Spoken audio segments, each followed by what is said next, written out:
And what we'll see from the group who is leading, that seems to be leading us away from everything that's really American, is also the desire to get rid of the Constitution. And I think we'll see and we'll hear that clearly in the coming weeks. While one side is going to be leaning in hard to the Constitution to get us through, the other side is going to be saying, the Constitution, that was just written by a bunch of racist white men.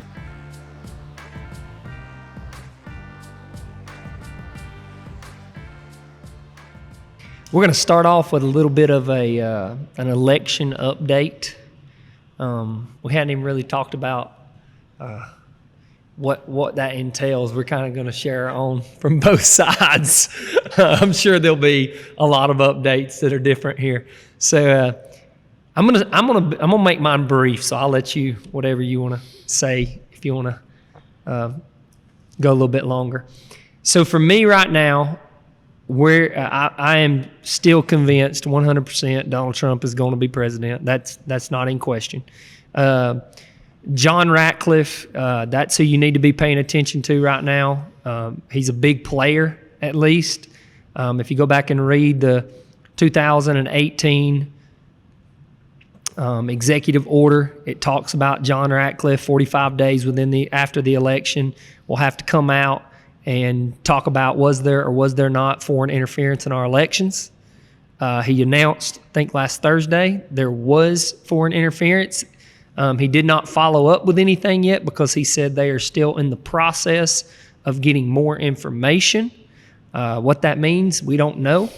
But I think paying attention to him and what that more information will be is going to be a big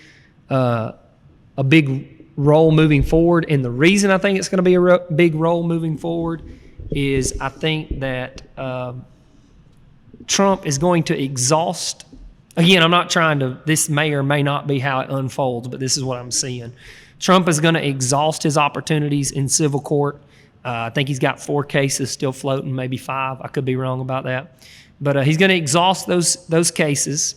And I still am a firm believer that this is going to be solved or resolved in the Department of Defense in some sort of military tribunal. I'm fully convinced of that because the goal here is to show that I tried every option possible in civil court, but our courts are corrupt. I tried the Supreme Court, maybe they'll file another case and something will happen there. I don't know. I'm not overly confident in it. I think this has to go to military court. But then when he does, he doesn't look like a dictator, but he just declares martial law because we got 3 types of law in this country. We have civil, criminal, and martial. And martial law is not, hey, I'm a dictator, watch what I'm doing. Martial law is just saying, I'm going to transfer this into the military, right? And so don't think of martial law as, oh, Hitler, right? That's not what that means. So that to me is what I see unfolding. I think January 6th is going to be interesting. You already have House of Representative members that are saying, I'm going to object to the Electoral College if they decide that Trump or Biden is the winner. I'm not going to push forward. There's a lot of them. Alabama's got 2 and Mo Brooks and Tommy Tuberville. Florida's got a couple. There's a lot of them out there right now saying it. So that's going to be interesting. Trump said, let's have a big rally in Washington, D.C. on the 6th. That's going to be interesting. So there's a lot of interesting things developing. And as Dustin says, and I've kind of started to receive this wisdom, don't try to call this thing exact because you're not going to be able to, right? It's always changing. So, but in saying all that, that's what I see moving forward. And one of the reasons you don't try to call it exact is because when things happen, you don't want to get down. You don't be like, oh, that didn't happen, so it must not going to happen. And that's not the case. I'm a firm believer, no matter what, this is going to work out in one of 2 ways. And I've said this to Dustin. And one of those ways is not Biden being the president. It's going to work out where Trump is going to be our president, or we are going to have a divided country. I don't see a path for Biden victory. I know that might seem crazy, but I don't see that. So anyways, I'll let Dustin take it over from there. Well, I mean, we're still in in just such an interesting spot in our country. Obviously, this situation, but people's perceptions of it and such polar opposite expectations about what's going to happen. You've got a portion of the country that thinks this idea is crazy, that obviously we're moving toward a Biden presidency, and we're transitioning in that, and sure. We are just under some sort of illusion, and also 106 House representatives in 18 states. They're also under an illusion. Yeah. Right. So the illusion is growing. But the point I'm getting at is the role of the media, the continued role of the media in gaslighting the population and convincing half the country that this is the direction we're moving, in the direction we ought to move, and just the way they've been really lying to us the whole time around the process leading up to the election. Who Trump is, who Biden is. I mean, all these things, and I think in the context of the election playing out, also will continue to be huge revelations of how much the media has been lying. Yeah. How deceptive the mainstream has been. How many of these politicians that the country's been trusting, Democrat, but definitely a lot of Republicans. Oh yeah, as well, no. In the process, the fallout, and in particular the fallout as the military is forced to get involved in some of these things, because what you can see if you're looking, which again, a lot of the population is probably not as informed as they ought to be, but I mean the role I mean, it's so hard to even we're living in such, I mean, day after day I'm like, sorry, I didn't mean to laugh there. I couldn't help myself. But I know I'm in the same spot so often. It's like we're paying attention to one reality, and then much of our country and the world, the people around you, they're caught up in another reality. And so I get it. We're all living in such different realities. It's so weird sometimes. Keep going. We're going to come back to that. Remember what he just said right there, because we're going to come back to that. Yeah. Keep going though. But the seriousness, obviously, there's the not knowing how the result of the election, and that being up in the air, is very problematic and serious. But the thing that complicates that further is the influence of foreign nations or other foreign actors or other influences that are not American, or even if they're American, they're they've been subversive in some way in trying to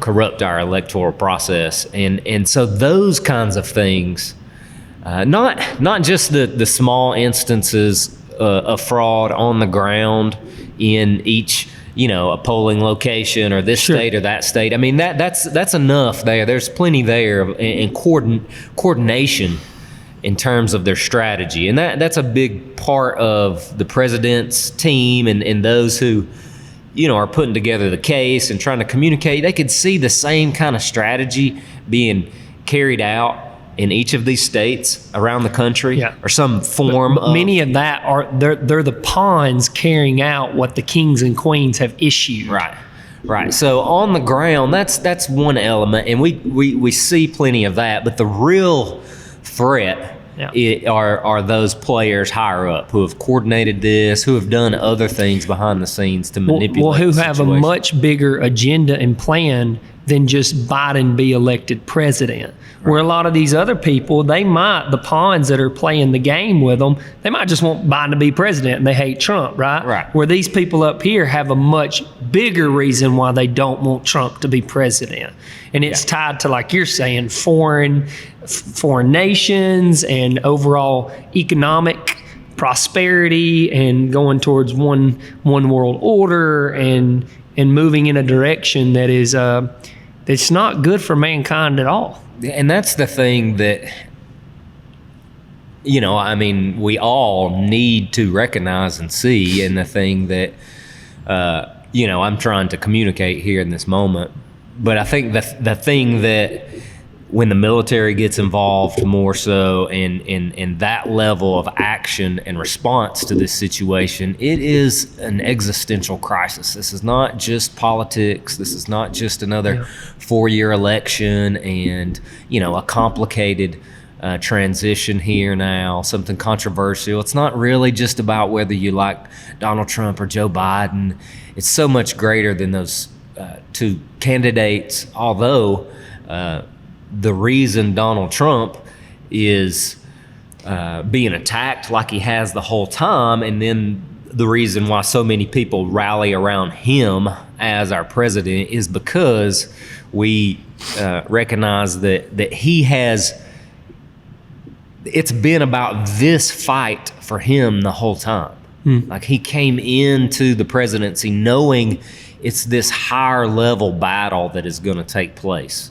Yeah. And anticipating, and among many other things, that there's real problems with our electoral process, and that candidates across the country, Republican and Democrat, have been, taking advantage of this corrupt electoral system, perhaps for decades, and among many other things, desiring to expose that and correct it so that our nation can move forward and really have free and fair elections. And, we get the people in power who are actually going to represent our country. And because the ones who have been in power, so many of them have sold out our country for profit and for their own personal gain.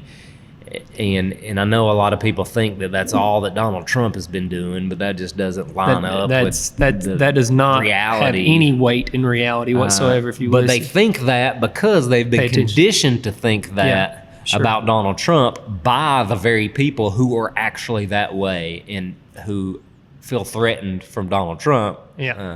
Because he's number one thing the left does. They blame you for what they are already doing. Yeah, that's number one thing. You said something that I thought, I've always tried to say this to people when I'm trying to talk to them, as I go, get past the candidate, get past Trump and Biden. It's about the team and the beliefs of the people behind these two candidates and the direction that our nation is going to go under them. And we're always big about saying words have words beneath them that define the term itself, right? So conservative. If I say conservative, you immediately start thinking of other words beneath that word that's defining that word conservative. It's much the same with candidates, right? Trump represents certain policies that he's already showed us that he is for, right? So when I say Trump, you ought to be thinking about the things that he's done, but you don't. You think about the things the media has told you to think about, they have conditioned you to think about.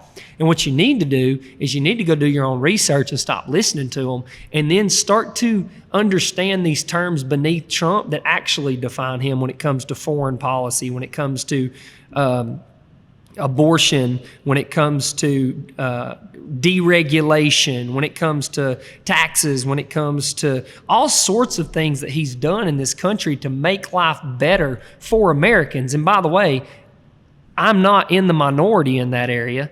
A Gallup poll came out and said that 56% of Americans say that their life is better today than it was 4 years ago.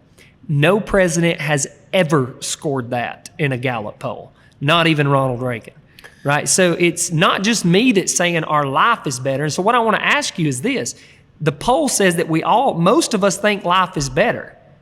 So why do we say that out of one side of our mouth, and then out of the other side of our mouth, we look at the administration that made life better and we go, but they suck, right? It's like, wait, something's not adding up here. And it's like Dustin said, you've been conditioned to only listen to what the media tells you about this administration and not about being able to do your own research and look at it for yourself. people don't even know how to look at things for themselves. Like they go, well, where do you get your news? And I'm like, the source. And they're like, what? And I'm like, yeah, I go read it. So I actually go read what the policy says and what they actually did. And like, you can actually read sources. That's what news outlets are doing. They're reporting on sources. You can go actually watch the interview, the whole interview, not the sound bites of the interview, right? And so what you find is very few people over here have ever read any policy. They've never actually watched an entire speech, like the Charlottesville thing. Like I can tell you're listening to CNN or MSNBC or whatever, if you're telling me that Charlottesville was a racist speech that he gave after Charlottesville. I'm like, my gosh, that was the most patriotic and awesome speech I've ever heard. And they took a soundbite out of it and they twisted it to make it look like Trump was saying there was good people on both sides. Not even close to what he was saying, right? And so for me, it's like, since we're in that place where people don't know how to think for themselves anymore, we're getting in a very dangerous place to where entire collective groups can be swayed to think a certain way and then to act upon that thinking, and it's not even based in reality, like not even close. Yeah. And that to me is what's so worrisome. Yeah, and we're in that place. We are, absolutely. We've been in that place. That's the reason all of this is happening and having the effect, it is effective to the degree that it is because we have been conditioned. Our population doesn't have adequate capabilities to discern well. I mean, they're so deceived by the media and by just the popular opinion and perception of things. But again, in the coming weeks, there'll be a lot of confusion. And it'll be chaotic, I'm sure, and we won't exactly know. And we'll think it's playing out one way, and then it ends up playing out another way, and all these things. But one of the big themes of it all that I hope that people in general can be moved by is a sense of real patriotism and holding close and dear and valuing for the future and being willing to stand up for the principles and values that make America great, truly, that are our constitutional principles, and to lean into that and to trust in that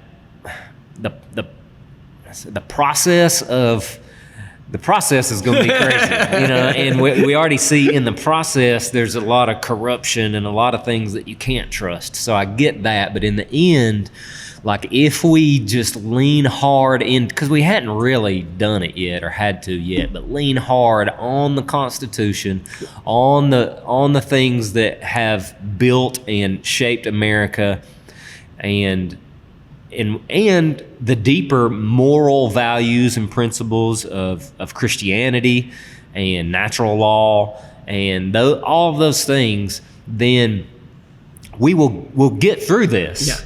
Whatever it might look like. But the choice that I hope people could see is that direction under a Biden administration, but the other types of things that have characterized the political left in recent years or even decades, but just recognizing it's not just about those political labels and things, because that's not it's not helpful, or it gets confusing. I mean, it's helpful to an extent, but you see in that direction just with the efforts from big tech and big media censoring people, or the desire of the political left to take away the Second Amendment rights, or under this lockdown and quarantine policies of people having their other rights, including their rights to freely assemble and worship in church and have freedom of speech and just be able to go and to your job and operate your business, and all these basic rights and values, they're being eagerly taken by one of the political parties in general, more Yeah. so. And whether you And they realize always that or not. justify it around, it's for your safety. Yeah. Right. You need to see that it's for your safety. That is huge, and you need to understand that. And there'll be and see again part of that influences then on the political left, whether we're talking about China or whether we're talking about just money that comes in from Wall Street and other places that corrupts through lobbyists and different things. And again, I think we'll see the corruption come out. I hope in some Republicans just as much as Democrats. Yes, and to really drain the swamp, so to speak. But just for people to recognize in this moment those directions, those two directions, and even if you can't put your support behind Trump as a person, what are the values as a nation that we have to line up behind and seeing through, because a lot of it is this idea that under Trump and under the right is this racist agenda and it's just about helping the rich get richer. That's just political rhetoric that doesn't match up with the reality of the policies, because under these lockdown policies is where the rich are getting richer, because the rest of us are just, not even able to go to work and earn a paycheck. But Amazon and all these online retail. Yeah, the big box retailers, they can remain open. They're making money. And, here in Georgia, we haven't experienced as much of it as other places, but, in Bill other Gates states, tells us we need to all shut down for the next month so we can get past all this as he rakes in billions in cash. Yeah, it's really hurting Bill Gates. So troubling. So, a part of the same mentality and what we'll see from the group who is that seems to be leading us away from everything that's really American is also the desire to get rid of the Constitution. And I think we'll see and we'll hear that clearly in the coming weeks. While one side is going to be leaning in hard to the Constitution to get us through, the other side is going to be saying, the Constitution, that was just written by a bunch of racist white men.